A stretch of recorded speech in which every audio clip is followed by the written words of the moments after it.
Hello, welcome to another episode of the Chaplain's Den.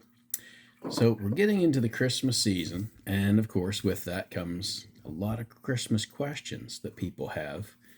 One of the things that I've heard a few times, people are asking about the Christmas tree. Is the Christmas tree still appropriate for Christians? And I think where this comes from, we definitely live in such a time period of misinformation.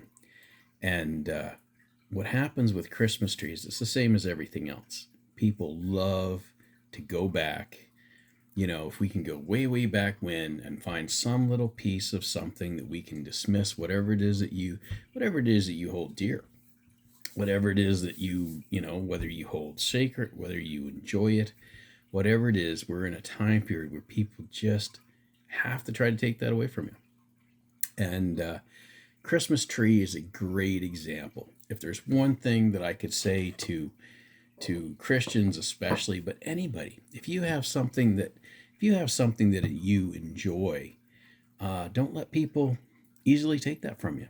Don't let people say, I heard something about this, and that means that it's no good. That means that it's a terrible thing, and you should completely avoid it. And so the thing about the Christmas tree,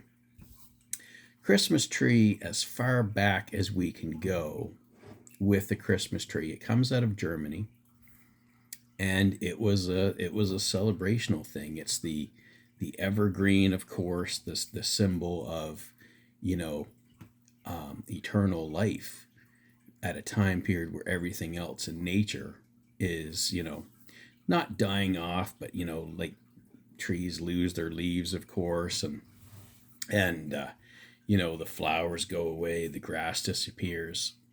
So the evergreen is something that continues on through those, especially when you think of in older times where winter was absolutely bleak and, you know, not an easy thing to survive in a lot of time periods and a lot of cultures. Winter was, you know, something that I remember reading a letter that my grandmother had written to my mother about things that they had to do to prepare for the wintertime when she was a little girl. And it's amazing. It's amazing things that you don't like. There was one thing that stands out to me is they used to take their meat and they would put the meat down in the well so that it would preserve and stay longer down in the well, because of course then they didn't have deep freezes and that kind of thing.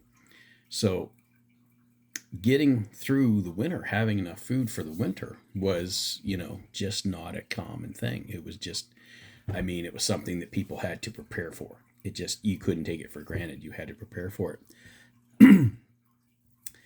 The thing about Christmas trees is that's it. As far as we can go back, there's the Christian concept that's linked to the Christmas tree.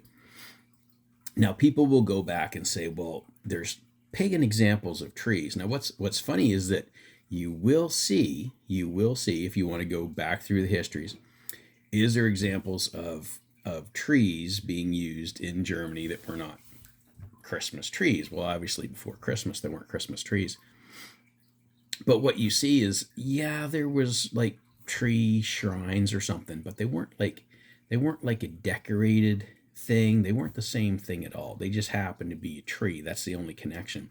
And you see that there's a huge expanse of time uh, between these trees that were supposedly ill used versus the Christmas tree. You see a lot of examples of where the Christmas tree came out of Germany, and people will say, "Oh yes, but there was these examples of pagan heathen trees that were used." And what's interesting is you see, okay, well that's out of Italy, that's out of Poland, that's out of all these different places. There's no connection at all. But the thing is, for Christians, the tree is a very strong symbol. It can be a very strong symbol. The first thing that I ask people when they ask me that, some people say that the tree has these terrible roots. Well, they don't know for a fact. They just simply don't know. It's all it's all conjecture. It's like maybe it was some people had a tree. We don't know if they misused the tree. We don't know if they did bad things with the tree. I mean, come on, give me a break, right? As far as we can go back to Christmas tree is a wonderful example. Um, they brought it into the home. It was decorated.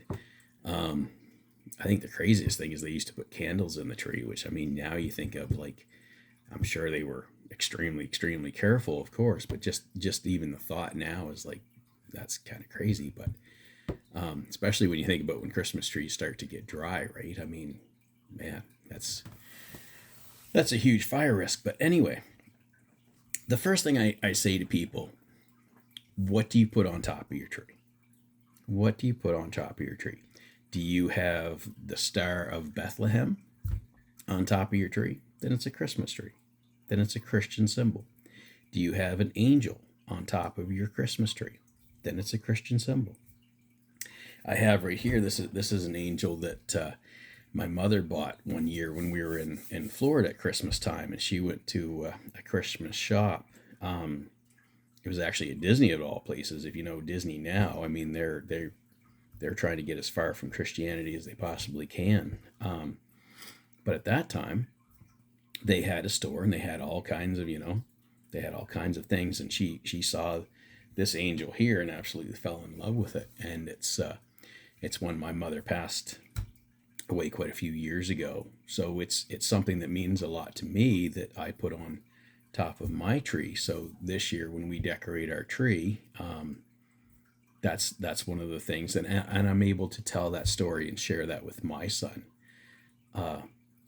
But that's it. If you make it a Christian tree, I mean, people can say, "Oh, well, you know what? It used to have bad roots." Well, so did you, right? I mean, if you're not a Christian and you want to use a tree, I mean, we live in such a weird time period, right? We live in a period where they talk about cultural appropriation. Well, as somebody who is a German, if you want to use a Christmas tree, which is part of German culture, by all means, please, you can tell them I told you you could. Yeah. There's a German guy that said, yeah, go ahead and do it.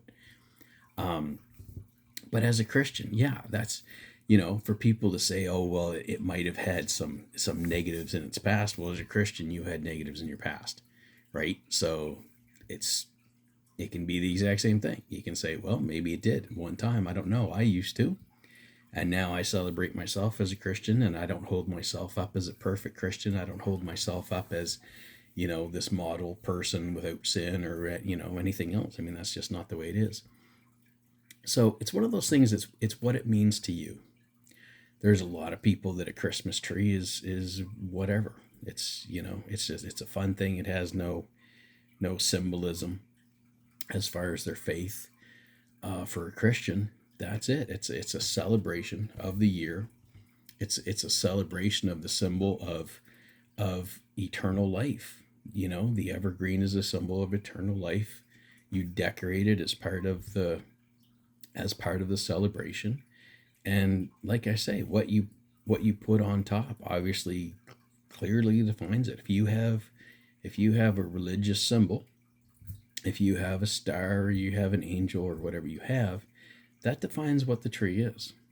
That defines what a tree is. So I think especially in today's world, like, the funny thing is the tree is so well established. It's hard for people that try to erase Christianity. It's very hard for them to try to erase the tree. But of course, what happens is you have people trying to erase the symbolism of it. They want to erase that. So they're fine with you having a tree. They just don't want you to consider it a Christian thing. I remember talking to a person and they were like, I don't know why Christians just can't leave Christmas alone. Leave Christmas alone. Let people enjoy it. Stop trying to make, sorry, it's a Christian thing, guys. And we live in such a weird time period, right? We live in a time period, kids go to school now and they'll learn all these religious celebrations from different cultures and why you should respect them and honor them. And then we come to Christian time. We come to Christmas time, and you can sing Christmas jumpins. You can sing Christmas songs, but you can't sing the carols, you can't sing the hymns. You can have a Christmas tree, but they don't want you putting religious stuff on it, right? So my point to people is, in this time period of so much misinformation, don't give up aspects of your life easily just because somebody heard something that they heard, right? Don't give into that. And if you're a Christian especially, take the time. If there's something that you question, take the time. That's why I do videos like this, is to try to answer simply to people. There's no problem with it. Christians have no problem with it. Churches have no problem with it. But if you do question it, by all means, go ahead, look it up. You'll see that the research is really lacking as far as is there a pagan connection? It's really lacking. And even if you can say that it was, that's fine. It's been changed into something completely different. As a Christian, you've been changed into something completely different. So that's something you can clearly make that argument when somebody says, well, the tree used to have the bad roots. Well, that's great, because so did I, right? It's that simple. But yeah, don't give up things that are important to you, that mean something to you. You celebrate Christmas very differently. If you're a Christian, you celebrate Christmas very differently than a lot of people. People don't like that. That's the bottom line. If you have a wonderful connection to stuff that just makes you genuinely happy, people don't like that. They don't know why they don't like it, but they know they don't like it. There's something about it. So enjoy your Christmas tree. By all means, decorate it. Do it as a family and enjoy it. Take the time to celebrate it. Think about what it is and enjoy the season. So this is a simple message. I hope it means something to you. God bless on your journey, and have a good Christmas.